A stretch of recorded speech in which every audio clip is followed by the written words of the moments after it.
जो व्यक्ति जैसा खाता है ना, सामने वाले को वैसा ही देता है। दुर्योधन को कोषाध्यक्ष बना दिया गया। धन की व्यवस्था आने जाने का, आय में कितना आ रहा है कितना जा रहा है, उसकी व्यवस्था तुम्हारे हाथों में है।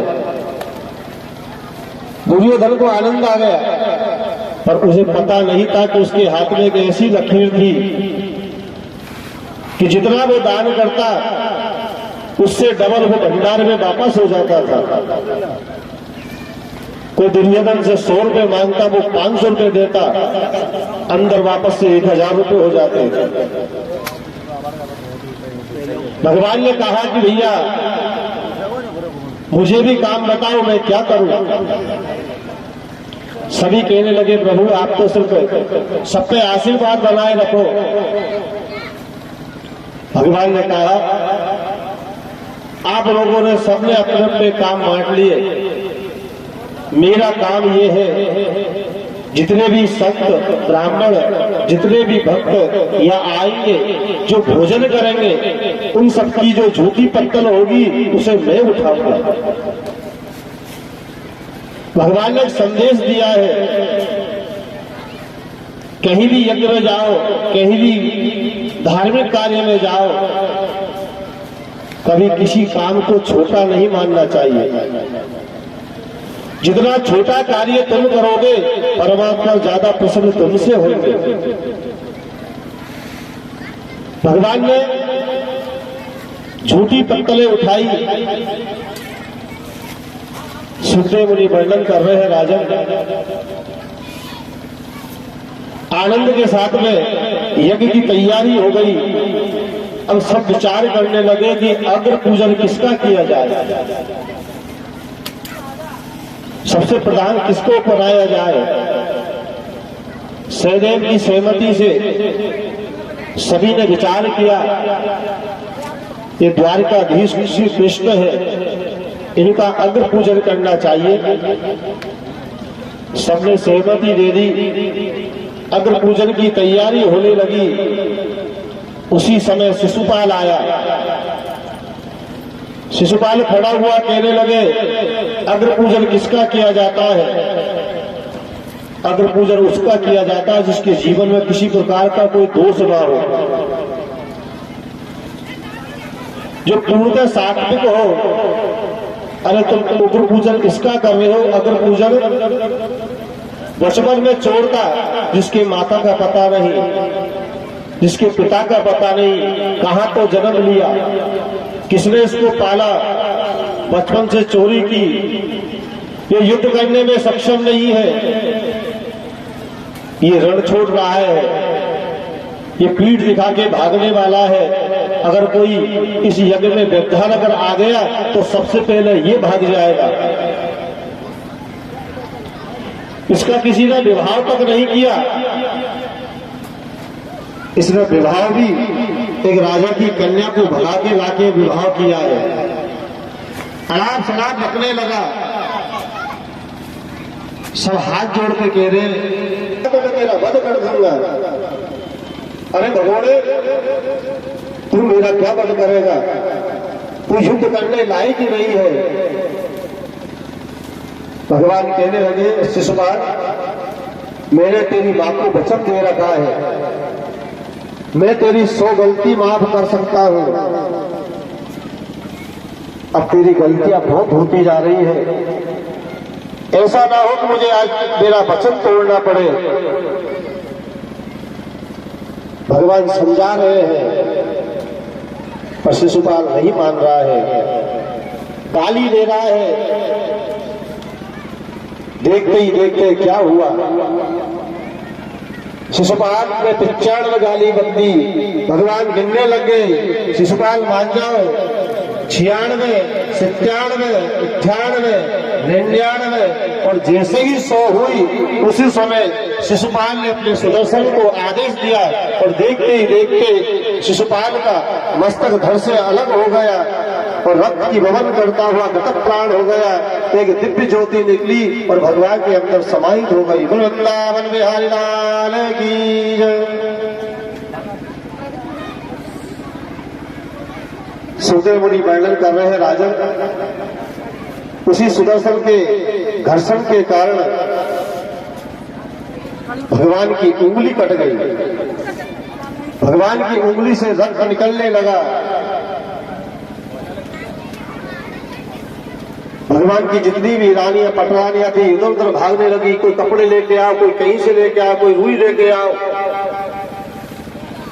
पर किसी को कोई सामग्री जब नहीं मिली, उसी समय द्रौपदी को जैसे ही पता चला कि भगवान की उंगली कट गई, अपनी साड़ी में से एक पल्ला पकड़ा और एक रील निकाली और देखते देखते भगवान की उंगली में बांध दी।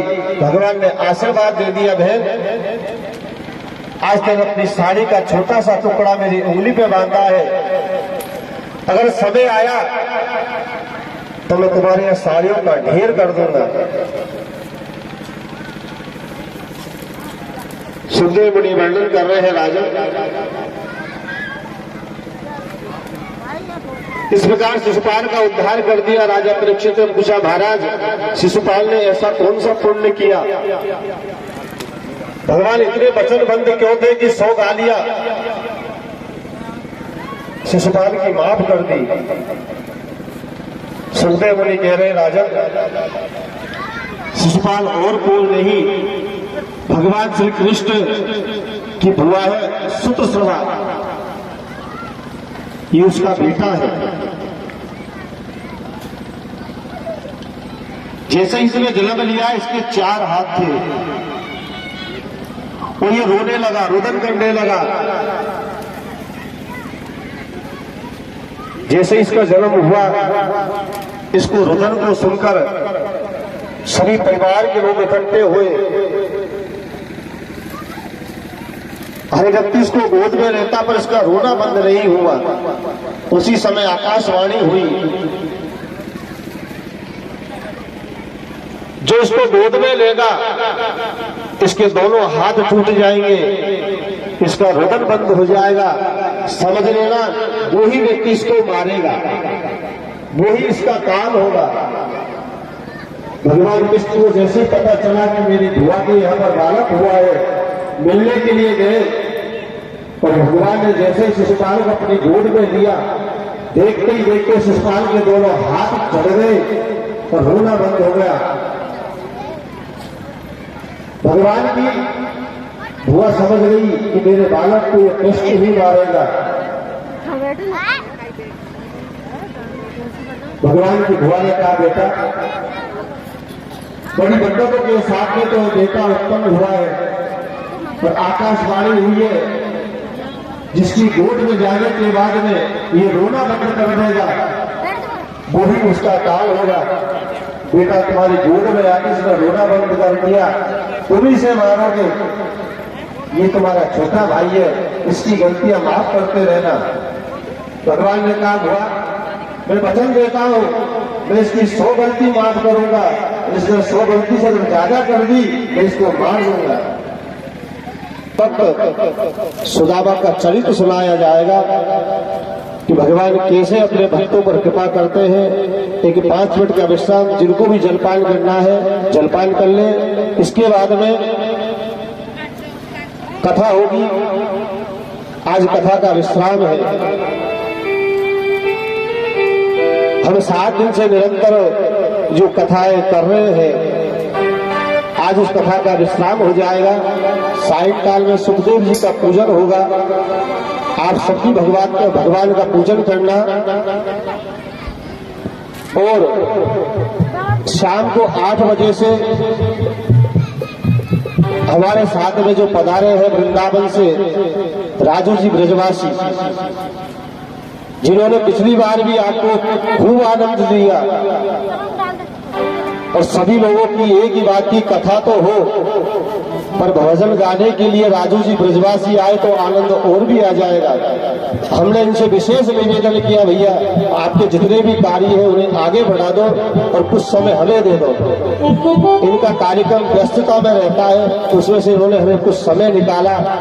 आप लोगों के निवेदन को इन्होंने स्वीकार किया, हमारे बीच में पधारे। 6 दिन से आपको आनंद दिला रहे हैं, ऐसे मधुर मधुर वचन भजन आपके सामने प्रस्तुत कर रहे हैं जिनकी हम मुख से वर्णन नहीं कर सकते। ऐसे हमारे साथ में रहने वाले राजू जी ब्रजवासी, हम लोगों को 15 साल हो गई साथ में रहते रहते। इनका विशेष प्रेम है हमसे। आज शाम को अब तो कथा हो रही है, फिर कभी सभी इनका नंबर आता है भजन गाने के लिए, जब आपको आनंद आता है। आज रात्रि 8 बजे से आप सबों की इच्छा को पूर्ण करने के लिए भजन संध्या का आयोजन रखा गया है। और सायंकाल में यहाँ पर कुंडों की भी बोली लगाई जाएगी। पिछली बार राव जी की कृपा से पंचकुंडी महायज्ञ किया गया था। कुछ लोग रह गए थे जो हवन पर नहीं बैठा।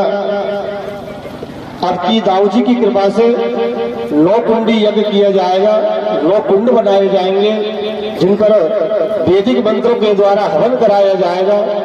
और सबसे पुण्य पवित्र दिन है, कल एकादशी है। एकादशी के दिन जो हवन करता है उसे साक्षात परमात्मा की प्राप्ति होती है। इसलिए आप सभी से निवेदन है, जहां तक हमारी आवाज जा रही है,